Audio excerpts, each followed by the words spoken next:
Welcome to Burlap Teachers. Enjoy the video. Open your presentation and set the slide size to 16:9 for video output.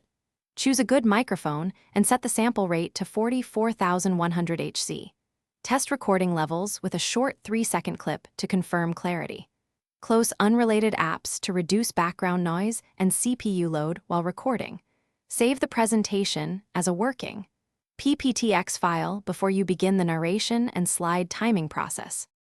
Go to Slideshow and choose Record Slideshow to start narration and timing capture. Speak clearly and keep sentences short to match slide reading pace. Pause for 3 to 5 seconds before advancing to allow natural transitions. Use the built-in pen or laser pointer tools to draw attention while recording.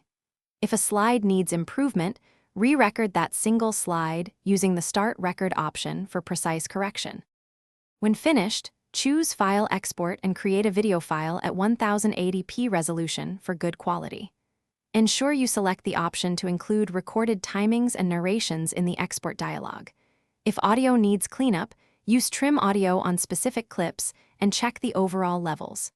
Compress media to reduce file size while preserving acceptable audio quality for uploads. Save both a backup PPTX and the final MP4. Thanks for watching. Consider subscribing if this video helped you.